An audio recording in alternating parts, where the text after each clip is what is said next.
Make the ground shake.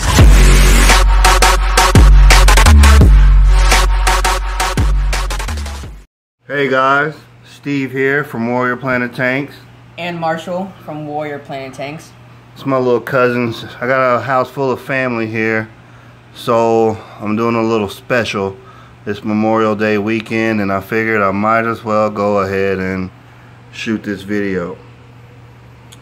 This is my 150.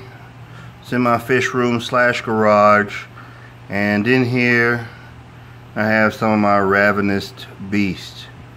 Okay, this guy is a new addition. I actually got him from somebody in the fish group, and an Oscar spawn, and as you can see, he got beat up pretty good, so this whole tank is being medicated right now. I ran a dose of Pimafix and Melafix, and that wasn't doing what I wanted to do, so I just stick to my guns and went old school, and it's heavily dosed with salt now, and he's looking a lot better than he was. So I'm going to give a quick rundown of some of the stuff I have in here, and do a little talk, and then Marshall here, my little cousin, he's going to ask me some questions, and I'm going to answer them for you, just to show you guys and get some of you younger people interested in the hobby and doing something productive and conducive to your future. So first, let's just run down on a quick list of the species I have in here. And I usually don't name my fish, but everybody in here is a long liver. They're all been, you know, they're old timers, and they all have names.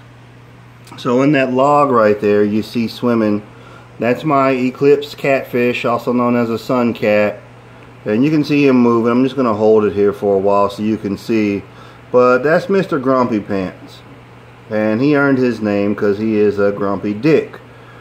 Over here, this guy, if he makes it, we just gonna call him the survivor, because that's what he is, but there's no if, he will make it. I'm fixing him, and he's looking beautiful. That is a full-grown Pictus cat that I got from a guy in the club. He wanted him to go to a good home. He knows me.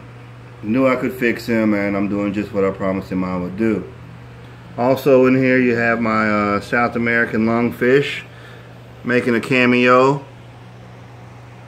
You don't get to see that all the time. My fish love me. Every time I mention them on a video, they do exactly what I want them to do. But that's Papa Smurf, and he is a South American lungfish. I've had him since he was just a little bit older than a pup, and he's grown quite tremendous. Papa Smurf is a resident here. He owns this tank. Also in here I have a few rope fish. There's one back there, and there's also one tucked in here behind the magnolia leaf. There's some giant Danio in here for dither fish, because these guys do get a little pissy from time to time and like to beat the hell out of each other, and the Danios just add some ambience to the tank and keep everybody nice and mellow. So with that being said, like I said, this will run 150. I'm running it through a pressurized canister filter. Since I have the tank medicated, I took all the piping and everything out and took the canister off, and right now I'm just running standard Ovation 1000s. I got 2 of them in here, rated for 80 gallons each, so this being a 150, I plugged 2 in. It's plenty of filtration until I get through medicating this tank. I'm running it stained with natural tannins from wood. I got my Mopani root in the back. I got some locally sourced root here, and then also have magnolia leaves as well. And just due to the nature of the fish, especially Papa Smurf, I just have a substrate of aquarium sand. I think this is a carob sea, to be honest. And there's Papa Smurf breathing again. So that's pretty much what's in here. I'm not going to put any more fish in here. This 150 is actually more or less a grow out tank. These guys will be moved to a bigger tank in the future, but for now I just want to keep them happy. This Pictus cat, when I got him, a guy had a female Oscar that spawned, and she beat the hell out of him. And if you'll turn around, I'll show you on one side. There it is. He got pretty whooped up. and I just didn't want it to get worse than it was, so I medicated the whole tank. I didn't want any of my other fish to catch anything that he may have, so I figured I would dope it up, shut down some filtration, remove some carbon, and just let this thing go through medication. So Marshall, you quiet over there. You got any questions about fish in general, or setup, maintenance, anything? Feel free. Yes, I do. Alright, what you got? Good question, actually. So I guess how would this habitat in the tank, I guess, help or accompany the need of each fish? Okay, that's a good question. So, the majority of the species of fish in here, in fact all of them, come from similar environments that have similar requirements. So Papa Smurf there, your lungfish, he comes from South America, from the Amazon basin. Your Pictus cat, he's South American as well. Your sun cat, he comes from India. And your rope fish come from Africa, from West Africa. All of these fish have similar or like requirements.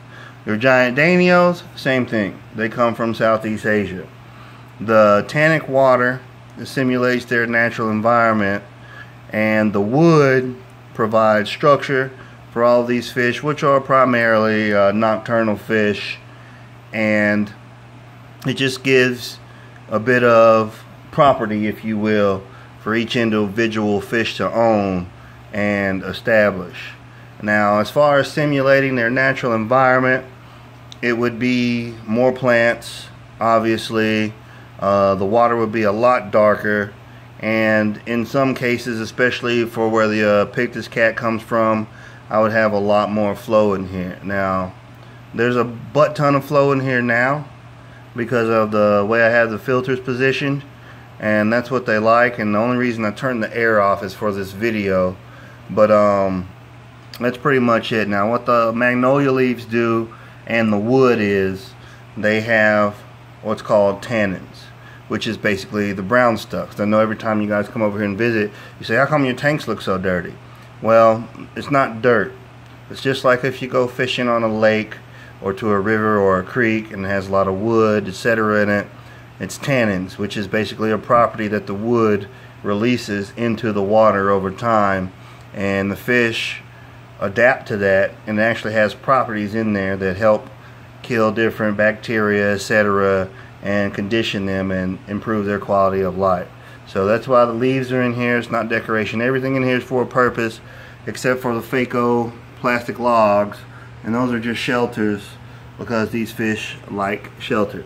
And there's Mr. Grumpy Pants poking out down there at the back. I'm surprised he's not out here trying to rough up Lone Survivor over here. But that was a good question. What you got next? Next, I'm probably answering my own question, but so I take that those are his feelers, yes? Yeah, those are his tentacles, whiskers for normal people, and that's sensory organs that he uses to locate food, etc. So if we went blind, would he be able to use those to move around and feel, I guess? Yeah, absolutely. I mean, what a lot of people don't realize is catfish are hunters. They're not scavengers like everybody says. They're predators. Catfish are predators by nature. They're hunters. And the misconception is that all catfish are dirty, nasty scavengers that are bottom feeders, and they really don't need anything. They can live in terrible, dirty water. They can do whatever they want, and that's not necessarily the case. These guys are actually hunters. A lot of catfish hunt. Actually, the majority of catfish hunt that are big catfish. Now, when you get into some of your smaller armored catfish, like your plecos and your corridoras, etc., okay, those guys aren't hunters. Those are true bottom feeders, but nonetheless, they eat. They're omnivores as well. They eat insects, worms, etc. But when we're talking about catfish like this, these guys hunt, which is a testament to the resilience of these giant danios. And these guys are right at about 3 inches long right now. None of them are missing. I put 10 in here, and they've been in here for quite some time, and I still got all 10. Nonetheless, That's what catfish have their quote-unquote whiskers for.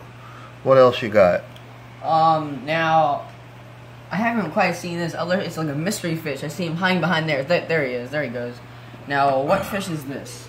This is my sun cat, also known as the eclipse catfish. That's Mr. Grumpy Pants, and he's a dick, but he's really beautiful, and I love him a lot. And as you can see, he's happy and healthy. He's about a foot long, and he's doing his thing. What else you got? Actually, I think you covered most of it. Well, Yeah. I just wanted to give a quick rundown on this one. Everybody's doing decent, and now they're getting camera shy because the food I snuck in there is gone. So I'm gonna go check my barbecue. I'm barbecuing for Army. I got a couple pork shoulders, a brisket, 2 cases of ribs, God knows what else, and everybody just have a safe and happy Memorial Day weekend. Thanks for watching. This is going to be the first installation of the Ravenous Beast video. There's some other stuff in here, but it won't come out. I got a pretty good size fire eel in here, and I can't coax him out. And when I do and I can catch him, let's watch Papa Smurf breathe. I'll film it for you. You guys have a safe, happy Memorial Day weekend. Find a veteran, give them a hug, shake their hand. This is Steve. This is Marshall From Warrior Planet Tanks. from Warrior Planet Tanks. And I'm out.